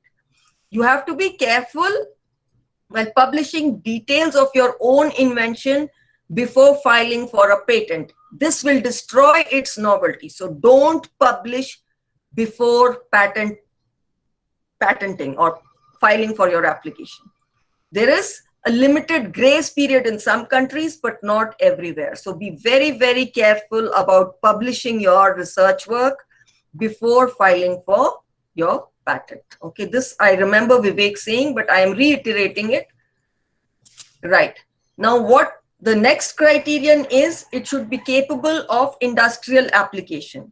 Your invention must be something that is a product or a process of practical use. Okay. It has to be something which is useful. Now, if you are talking about some vague science fiction like thing which contradicts all scientific laws, like a perpetual motion machine, it's some idea, it is not going to pass muster. Okay. It has to be industrially applicable.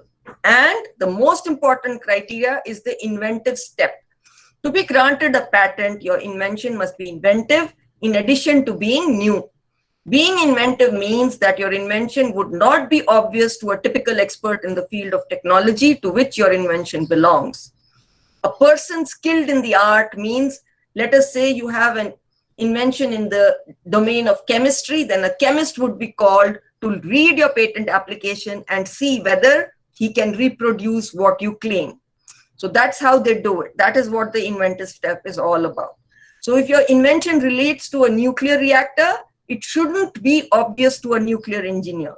To decide this, the patent examiner compares the invention with anything made available to the public before the priority date. That is the novelty criteria, the priority date.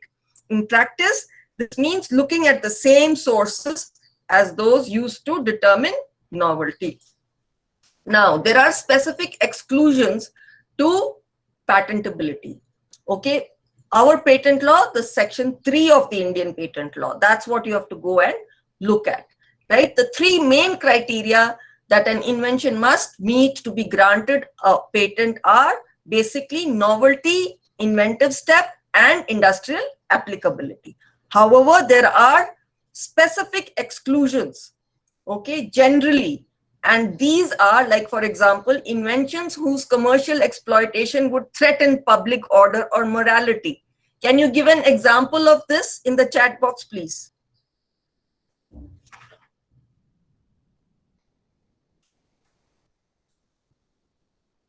Okay, if there is a universal key for all locks, would that be granted a patent protection? A universal key for all locks.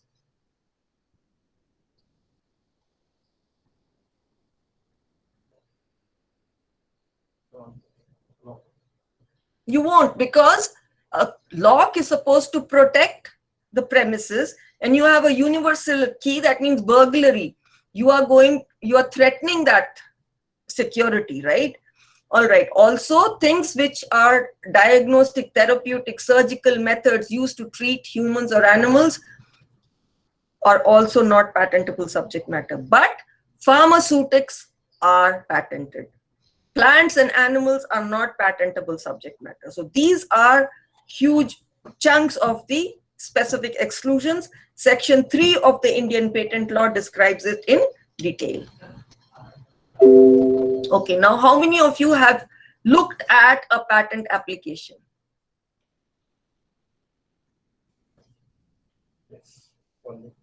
Okay, so let us look at what the different parts of the bibliography is. First of all, there is an application number. You see the application number that's written here. This is assigned when the patent application is filed. Next, there is a publication number, right? there is a international publication number. You can see that. That is when it is published. It is usually published 18 months after the application. And where is the applicant? Where is the applicant? Applicant is also over here. You see applicant right here. This is the applicant. Can you see it? So these are some of the things which are there in the first page. Okay, now who is the applicant of a patent application? Can I see some answers, please?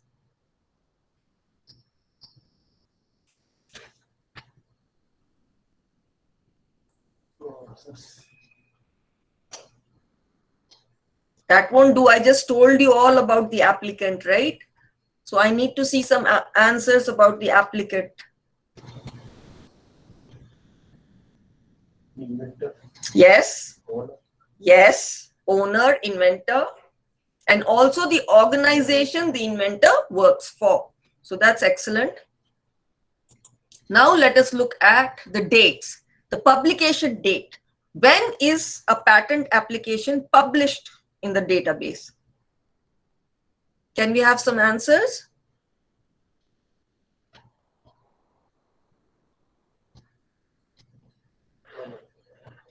It's published 18 months after the filing date. And what is the filing date? What is the filing date?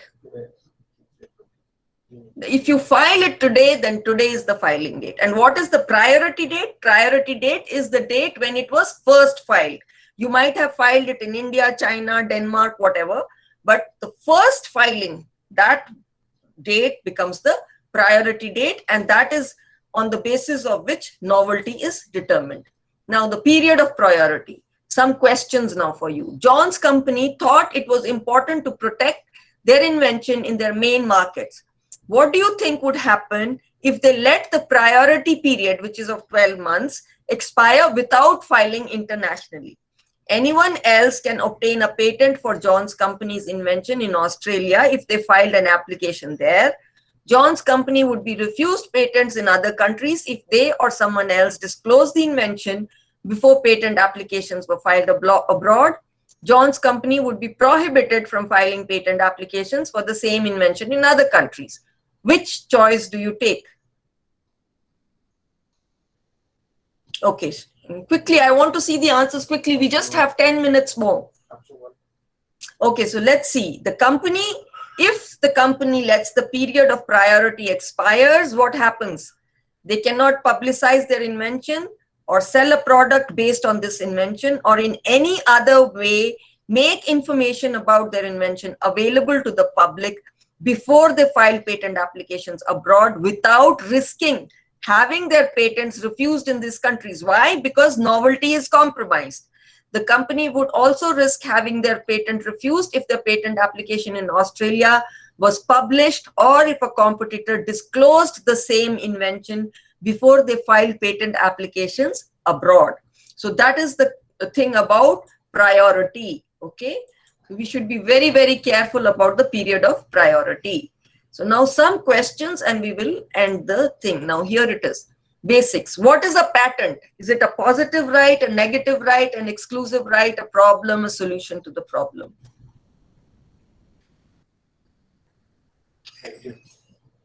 It is a negative right, that is correct. And it is also a solution to a problem. Okay. How long does patent protection last? Forever, 10 years, 15 years, 20 years?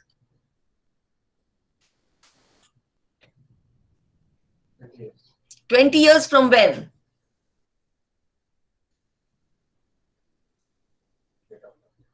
From the date of filing. That is very good. How does a patent come into the public domain?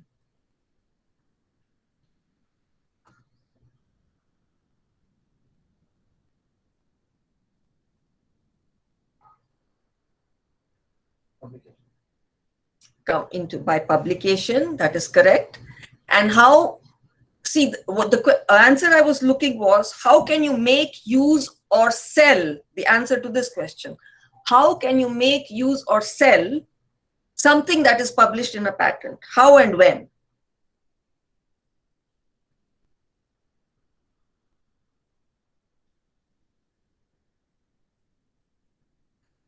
Some answers are coming. Okay. Not copyrights. You can make, use, or sell the information that is published in a patent application if it is not protected in the place of your commercial interest. You can make, use, or sell an invention which has been patented or applied for an application in India. You can make, use, or sell it in China, definitely, right? Or if the patent goes abandoned, that is, if it has not been maintained, fees have not been paid, or the examiner's questions have not been answered in time, and then it comes in, it lapses or it comes into the public domain, and that information is available to you. What right does a patent provide? What right does a patent provide?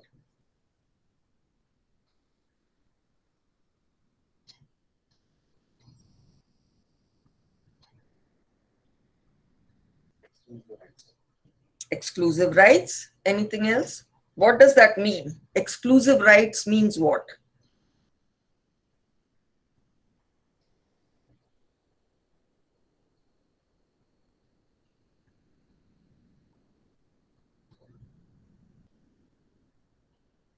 Right to manufacture.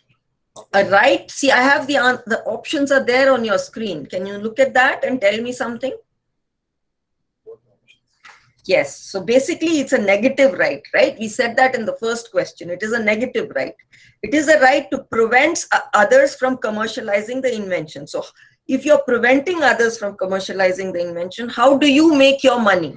You commercialize the invention, or you will license out, right? You will sell it out, you will license it out. That's how you make your money, correct? So that is what the patent provides. You get legal protection for doing whatever you want. You have filed for a patent in a particular territory. The government gives you legal protection. So if somebody copies it and commercializes your invention, what will you get? How can you protect yourself then? What is it called? It's called infringement. And what is the penalty? They will be fined, or the due legal action will take place. Most of the monies that are made from patents is due to this infringement cases, right? Where is a patent valid?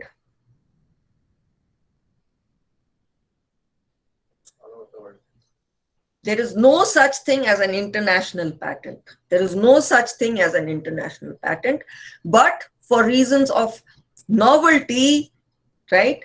If a patent has been filed in India, it will kill the novelty of somebody claiming that same invention in any other country. Okay, so where is a patent valid?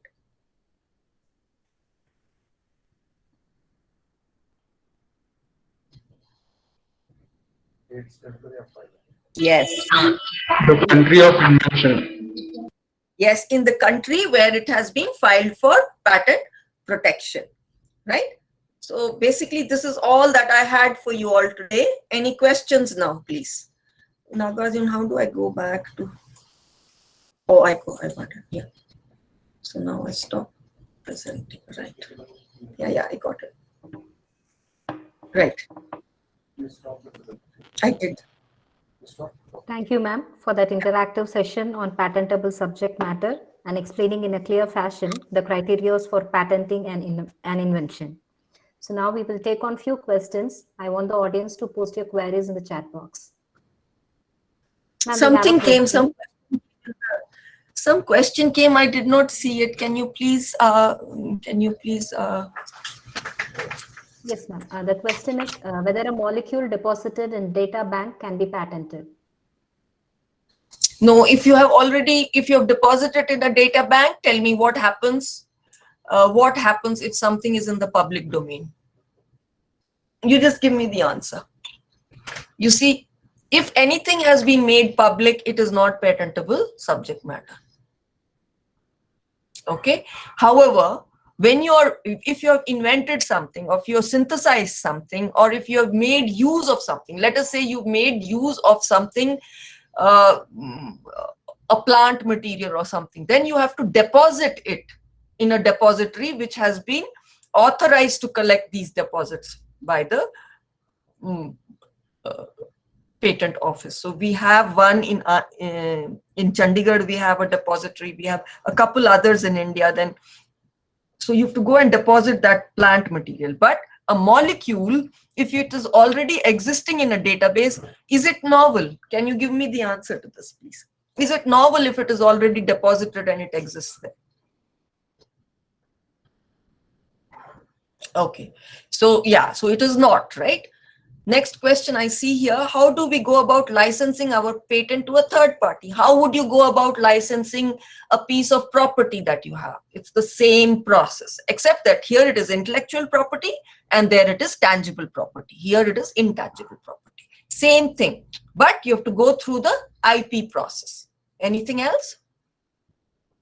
Yes, ma'am, we had one more question. The participant has asked, can you give some examples of patents in education field? In anything, for example, let us say you are working on a compound. Let us say you're working on what are the subjects that you have? You have, let us say, chemistry. Okay, so you're doing your research, doing your PhD work, you're towards your thesis work, and you are making something for carbon capture in, you're doing metal organic frameworks. You find make a compound which can capture carbon. Fantastic. Look up the literature, see whether it meets the criterion of novelty, industrial applicability, and inventiveness. If it meets all of that, file for your patent. That compound is eligible for a patent if it meets all those criteria. Definitely, there are examples of patents in the field of academics. Definitely. Look at the list that Vivek, Anand, Sagar gave you. Indian Institute of Technologies collectively, they are the top, followed by so many other, Chandigarh University, so many others. So all of it. Anything else? Yes, ma'am. There are no more questions. Wonderful. I'm very glad. Very good interaction. Very, very satisfying. Thank you. Thank you so much, ma'am, for your responses and taking us through the patenting process. And we will take it as a first step towards patenting our innovation and creativity. Thank you so much, ma'am. Yes. Right. Over to Bharati, ma'am. As we came to the end of day one, it's our duty to thank the people who have made it a success. The technical session 1 and 2 were very informative and knowledgeable. I thank Mr. Vivek Anand Sagar sir for providing such an informative session about intellectual property rights. Thank you once again, sir, to be with us today. I thank Dr. Shrija Padmanabhan for rendering such an informative and enriching talk. And to you, ma'am, as well, for enriching all of us with the knowledge on patent. I place my sincere gratitude to our beloved Principal, Reverend Father Roy, and Vice Principal, Reverend Father Jijo Jose, for their guidance and continued support towards today's FDP session. I thank all the participants from across India for making this day a grand success. Dear participants, the feedback link for the day one session has been provided in the chat box. Kindly do fill the feedback for the session. On day 2 of our FDP, we will have discussion on topics on copyright, a powerful tool, and its implication in research and IP commercialization. Kindly join the session tomorrow by 1:45. Thank you all for joining today's session. Meet you all tomorrow and have a great evening ahead. I thank you once again to be the audience for the day.